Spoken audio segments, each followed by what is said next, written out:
Everyone, welcome back. Hope everyone's doing well. As always, if you love the Second Amendment, if you believe that your rights should not be infringed on, make sure that you're subscribed, make sure you got the bell on. We have a ton of fun here. So I want to start this video off with a scenario, just to kind of get everyone's mind in the same realm that I'm in right now after watching what I'm about to show. Let's say that some robbers come up to your house and decide to break into your truck and try to steal it, or they just try to come into your house. What is your first reaction? Is it to be a victim? Sit in your house, hide in a closet? Okay, well, it's happening, honey. Finally, we tried to buy in a good area, but I mean, we're just gonna sit and wait it out. I would hope that's not the answer for most people. In my opinion, it's protect your home. So I imagine most people would go outside and confront them. What if they have a gun? What if they start shooting at you? Would you just put down your gun and say, okay, they're shooting, so I mean, I guess I just kind of have to take it here. Can't shoot back, my God. No, you would probably shoot back because a lot of states have stand your ground laws, and it's also your home. You're not in a Home Depot. I mean, I personally would still shoot back if somebody starts shooting at me in a Home Depot, but I'm just saying, it's your home. Well, that's what happens in today's video. So everyone just keep that scenario that I just brought up in mind when you watch this, because honestly, I think it's pretty important to have some kind of plan as far as if your house is being invaded or if someone is trying to steal your truck. So we're gonna start this as a freeze frame.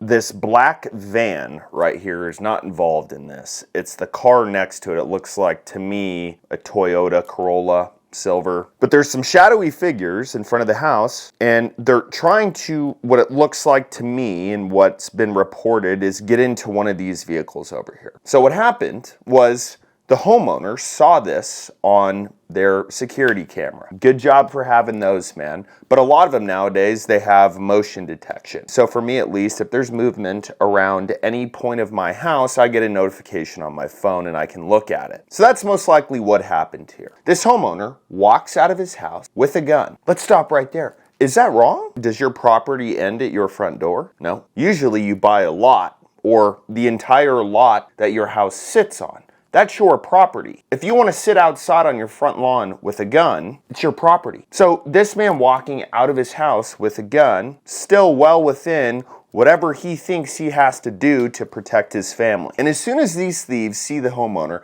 they start unleashing rounds on him. The group of would-be car thieves are seen opening fire on the homeowner as soon as he steps out his front door. His wife says he went out there because their security camera let them know someone was on their driveway. Gunfire fills the air as the homeowner and the group of men shoot back and forth. His wife can be heard yelling at him to come back inside. The men are seen piling into a car and taking off. Then they fire off one more shot as they pull away. But this is where I get fired up for a lot of reasons. Right now, I'm just thankful that no bullets hit him or my daughters or myself. The homeowner's wife says she called 911, and when deputies arrived, they investigated the scene, then arrested her husband on a reckless endangerment with a deadly weapon charge. You've got to be kidding me.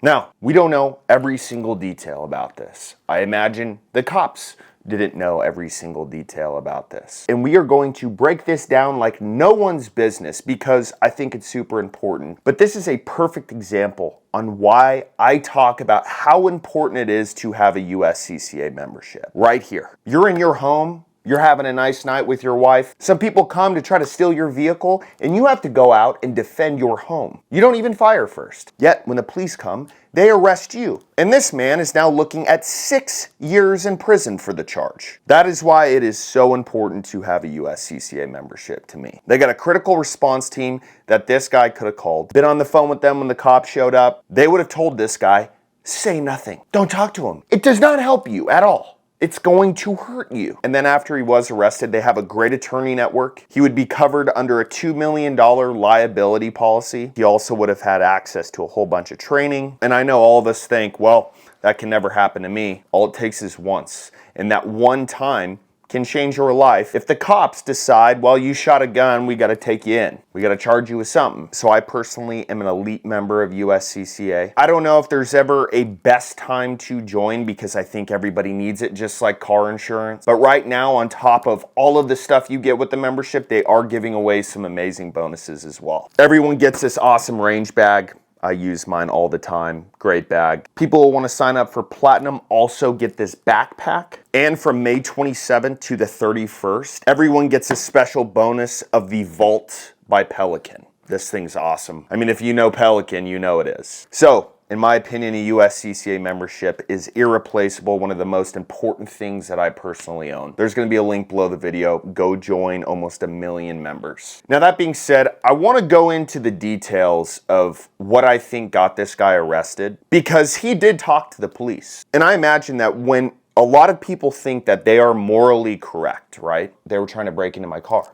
I mean, what am I supposed to do? People tend to want to really just tell their story. The problem is that they are not there to check if you're morally correct. They're there to see if they can charge you for a crime. So I'm gonna go through what he said, and I personally think this is why he was arrested. Rodriguez told the police that he returned fire, but that he couldn't see what he was targeting. He told the police that he closed his eyes while shooting because he was scared, and that the suspect's vehicle was slightly behind his van. He also told the police that he fired at these suspects when they retreated to their sedan. Now, obviously, if you haven't been in a shootout, you don't know how you're gonna react. This guy closed his eyes, obviously not recommended, but sounds like he was super scared. But he still needed to defend his family. That's why he was out there and not in his house. The part that I think screwed him was he couldn't see anything he was targeting. Police officer writes that up in a report. A DA looks at that. Reckless endangerment. He could have shot a house, he could have shot a bystander. Now, I don't agree with it at all. My stance on it is simple. Number one, who started it? Who's the criminal? Did this guy ask for them to show up and try to steal his vehicle? Is that a new thing on the classifieds that I haven't figured out? People just want that? I don't think so. People work hard and people want their stuff not touched. But listen to his wife as far as the interaction goes. When they were talking to us, what I thought, it was like they were trying to find ways to charge him. That doesn't sound right. Why would you put pressure on a victim when you should pressure the suspects to be found? I mean, she's not wrong. Obviously, they have to do a report, and if people want to offer information, they're going to take it and they're going to do what they want with it, which is what this guy did. But, you know, if cops show up at your house after this, they also have to understand where they are. This is in Tennessee. You have stand your ground there, which means that if somebody is trying to hurt you, you don't have to run off. You can say, okay, let's do this. Why does something like that exist in the world? Because there are certain places that still admire not being a victim, right? Like, okay, I can't do anything because I don't have the stand my ground law in this state. It's ridiculous. Every state needs it, as well as relaxing on our Second Amendment. Stop trying to mess with it. Now, reckless endangerment with a deadly weapon is a Class E felony that's punishable by up to 6 years in prison. So I would urge the DA from Shelby County to look at this. I don't care what the guy said. You need to have morals just like everyone else does in society. Just because you could possibly get something on something that they said based on what the charge means doesn't mean that you should throw this dude away for having his house targeted by a bunch of people and then being shot at first. This stuff really fires me up. It's like, where are we? Are we in Tijuana or are we in the United States? Prayers for this family, and my God, I hope it gets dropped.